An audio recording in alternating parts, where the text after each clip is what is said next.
पूरे 2 साल बाद फिरौन ने भी एक स्वप्न देखा।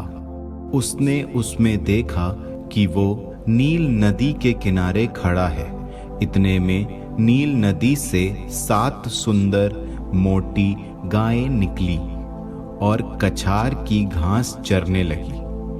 उनके पीछे फिर 7 कुरूप और दुबली पतली गायें नील नदी से निकली और उन गायों के पास नील नदी के किनारे खड़ी हो गईं। इसके बाद वे कुरूप दुबली पतली गायें उन 7 सुंदर मोटी गायों को खा गईं। इतने में फिरौन की आंखें खुली। जब वो फिर सोया तो उसने एक और स्वप्न देखा। एक ही डंठल में 7 अच्छी भरी बालें फूट निकली हैं। इनके बाद फिर पतली और पूर्वी हवा से झुलसी हुई 7 बालें फूट निकली। पतली बालें उन 7 भरी पूरी बालों को खा गईं। तब फिरौन की नींद टूटी और उसे मालूम हुआ कि यह एक स्वप्न था। प्रातः काल उसका मन व्याकुल हो उठा।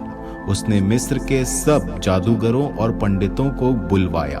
फिरौन ने उन्हें अपने स्वप्न कह सुनाए, परंतु उनमें कोई भी फिरौन को उनका अर्थ समझा न सका। तब प्रधान साकी ने फिरौन से कहा, आज मुझे अपने अपराधों की फिर याद आ रही है। फिरौन को किसी दिन अपने दासों पर क्रोध आया था और उन्होंने मुझे तथा प्रधान रसोइये को अंगरक्षकों के अध्यक्ष के यहाँ बंदी गृह में डाल दिया था। एक ही रात हम दोनों ने, उसने और मैंने एक एक स्वप्न देखा था जिनका अपना अपना अर्थ था।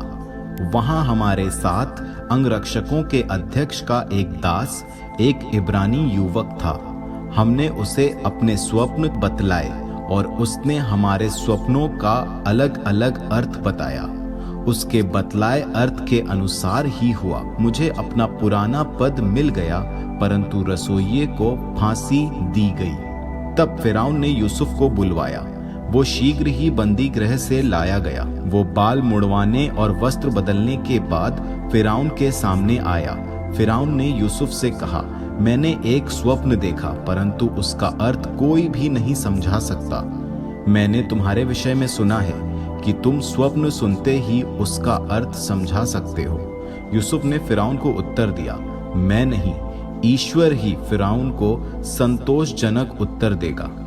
फिरौन ने यूसुफ से कहा, मैंने अपने स्वप्न में देखा कि मैं नील नदी के किनारे खड़ा हूँ। तब तक नील नदी से 7 मोटी और सुंदर गायें निकली और कछार की घास चरने लगी। उनके बाद 7 दूसरी गायें निकली। वे कमजोर, बड़ी कुरूप और दुबली पतली थी।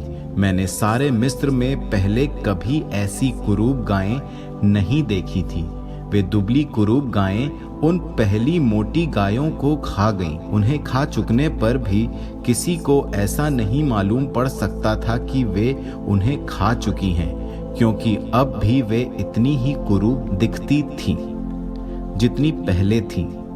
इसके बाद मैं जाग गया।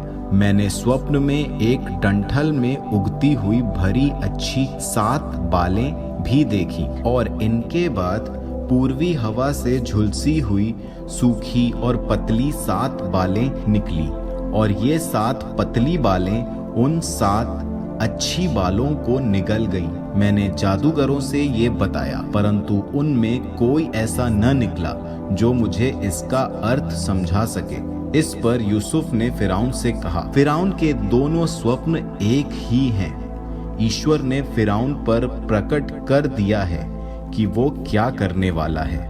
इन 7 अच्छी गायों का अर्थ है 7 साल और इन 7 अच्छी बालों का अर्थ भी है 7 साल। इन स्वप्नों का अर्थ एक सा होता है। बाद में आने वाली दुबली और कुरूप गायों का भी अर्थ है 7 साल और उन पतली और पूर्वी हवा से झुलसी हुई 7 बालों का भी अर्थ है अकाल वाले 7 साल। मैंने फिरौन से वही कहा है। ईश्वर ने फिरौन पर प्रकट किया कि वो क्या करने वाला है।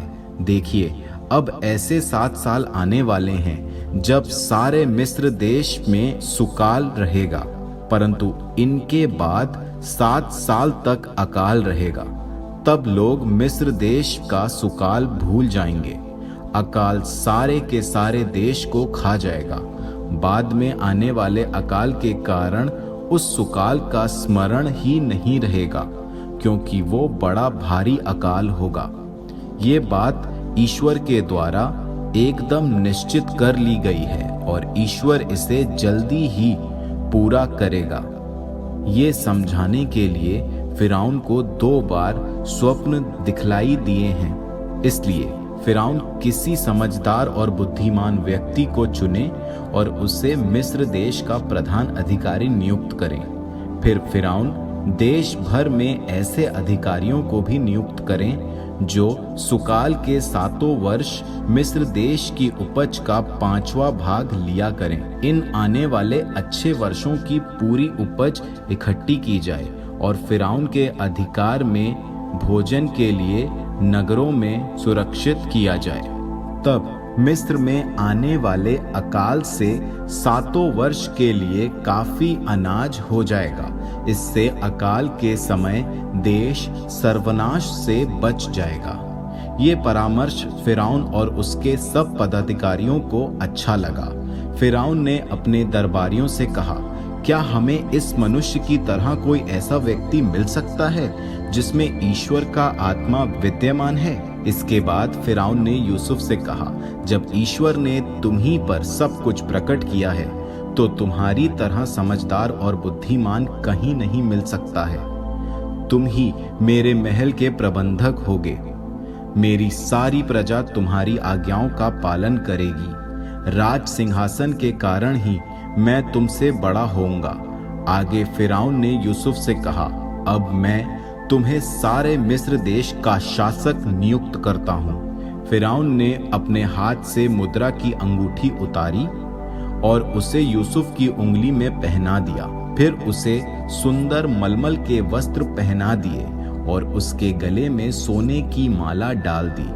उसने उसे अपने द्वितीय रथ में बिठाकर उसके सामने ये घोषणा कराई, इनको प्रणाम करो। इस प्रकार उसने उसे सारे मिस्र देश का प्रशासक नियुक्त कर दिया। इसके बाद फिरौन ने यूसुफ से कहा, फिरौन तो मैं हूँ, लेकिन तुम्हारी आज्ञा के बिना मिस्र देश भर में कोई कुछ ना कर सकेगा। फिरौन ने यूसुफ का साफनतपनेअ नाम रखा और ओन के याजक पोटीफेरा की पुत्री आसनत के साथ उसका विवाह करा दिया। यूसुफ समस्त मिस्र देश का निरीक्षण करने निकला।